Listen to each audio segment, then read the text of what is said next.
So we're keeping a close Well, eye we on were things sleeping. because there has been Uh, manipulations. 3 episodes. Got it. I think that'll work. Yeah, I think so. I think it'll be perfect. Kelly, this is Tom and Candace. Oh, So Tom and Candace are actually the ones that live here on site, and they're kind of our eyes and ears. I've known Tom, Lewis, and Candace Lindy for most of my life. We grew up together. Candace went on to become a very accomplished and published anthropologist, and Tom is a recognized technologist that works with a number of large companies.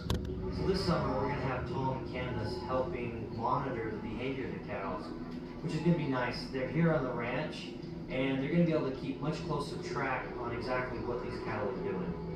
get them out? Yeah, you know what, let's take these first 15, and we'll come back in this back corral, and then that way we can get them in the squeeze chute, get the track going, and then we'll just run the rest of them straight on through. Got it.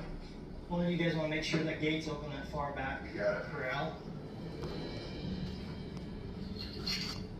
Before I came to the ranch, I had done some research on the place. Heard some very strange stories about cattle being shoved inside this trailer back when the Shermans lived here. The Sherman family were ranchers who lived on the ranch. They were out in the area where the cattle were corralled. They walked away, and minutes later they returned. Cattle were nowhere to be found. After a search, they found them inside a trailer, penned up, standing perfectly still, non-responsive, catatonic. Okay, so we're good to go ahead and Let them roll. let them go. Come on, sis. Yeah. Come on, girl. Come on. If the history of this property is any guide, I'm very interested to see how these cattle will behave on this ranch. More importantly, how this ranch will behave with these cattle here. Okay. Good job. Clear. Come on.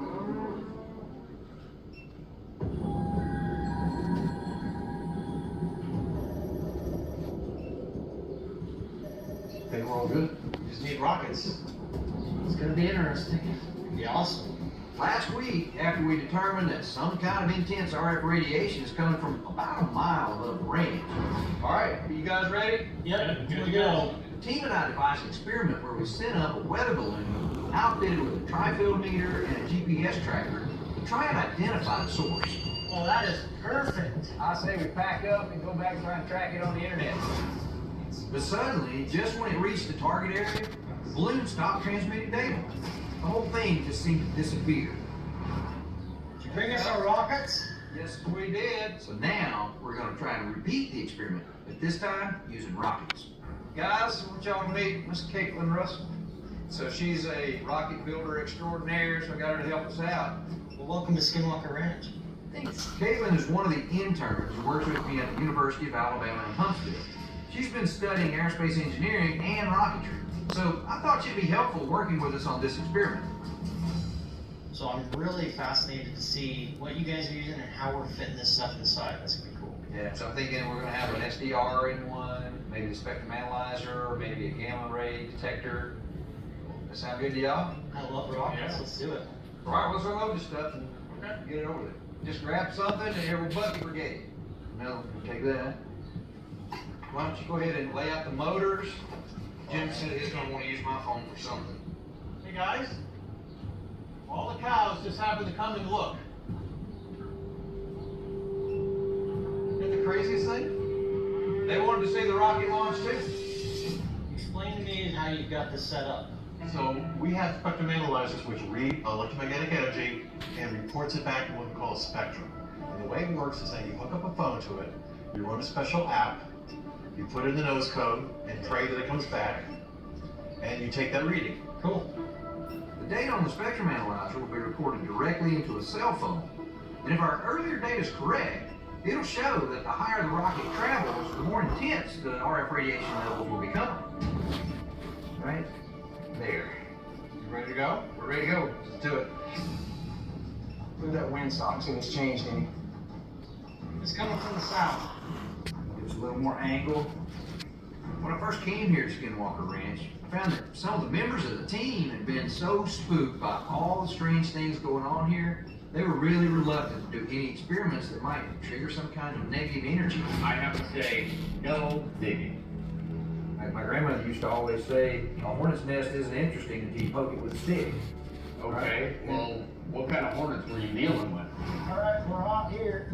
But now, given all the information we've been gathering lately, they're not only willing to poke a hornet's nest, they're eager to do it. So we are ready to launch. Inserting the safety cue. It's good. So let's do a launch in 3, 2, 1, ignition. Oh yeah! There it goes. There we go. Uh-oh. Watch your head, watch your noggin. This rocket hasn't gone as high as it was supposed to, and so it didn't reach a point where the chute could pop. That's what you call a missile. I'll go get it. All right, radio's on. It's gonna land in the canal. You got eyes on it, Tom? It's over here, ways. There she is. Yep, we're almost to it. That's destroyed. Hey Travis, we're certainly not taking this rock out again. Oh, man. Our first test was a complete bust. Oh, this thing is toast. Spectrum analyzer's all banged up and the on-off switch is missing. It's had. Did we record though? Well, it'd be great if we got some data. Sure hope the Spectrum analyzer got enough data to the phone before it hit the ground and maybe get the data off of it. Let's get the next rocket going and we'll launch it. Hey, rockets fail. That's why we have more of them. So we just have to do another test. That's how it works. Eric, you're up. We're gonna do your instrument next. This is a gamma ray detector, and we've outfitted it to be as light as it can be and as small as it can be. For our second launch, we decided to go forward with Eric's idea to test not only for RF radiation, but also for gamma rays.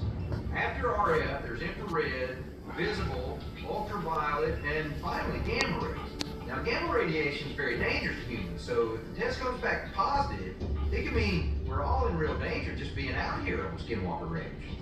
So if we have gamma rays detected during flight, it'll show up in a sound recording. So what was that? Oh, sounds just like a Geiger counter. Exactly. But we'll be able to get the waveform so we can analyze it and see if we can find out. It changes with altitude or whatever, right? I'm really interested in comparing the readings that we get down here at ground level with those that we get at altitude to see if in fact we are getting gamma rays. If they're coming from altitude, the amount should increase the higher we get. But if you're coming from the ground. If they're coming from the ground, it'll decrease. This will tell us something, right? Sure. All right, let's go. All right. Yeah, this is a very fragile setup, so we need to really protect it. We are about ready to go launch another one, folks. Look at the cows.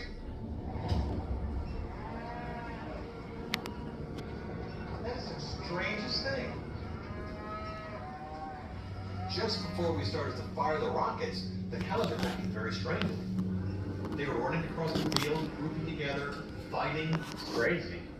Here they've crammed themselves into the northeast corner of the ranch. They couldn't possibly get any closer to one another. And they're behaving as if they've been agitated by something. Never seen that before. Look, what is that? What is that? We got something, hold on. Yeah. It's a plane, I think.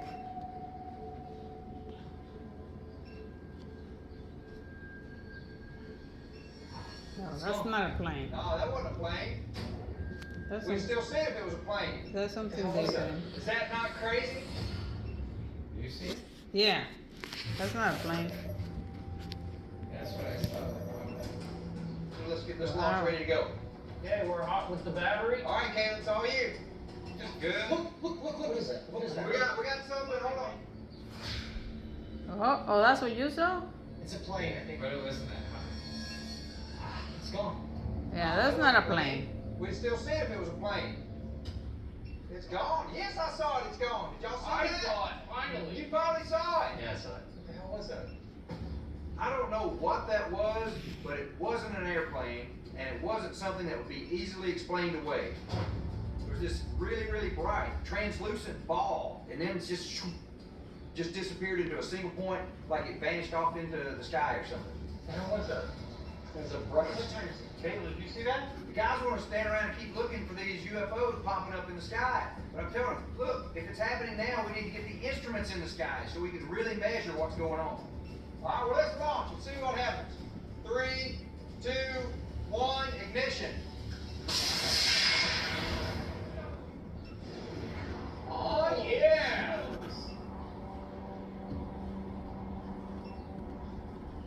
Uh-oh. 2, 4, 5. Good shit! Yeah! What did they send out? Man, we got real data. Wow, we saw a UFO. This is our hero rocket right here. Awesome. All the time I've spent on this ranch, I've never really seen anything. But right now, I actually saw what I would consider a UFO. Just right on the other side of the bush, I think. Right there. I hope the UFO picks I up. found it. For years, I've heard hundreds of stories about UFO sightings. It will be interesting if the UFO will take I it. thought they were all just products of I'll be some interested if random UFO picks up imagination. and they come back. I never thought I'd see one in person.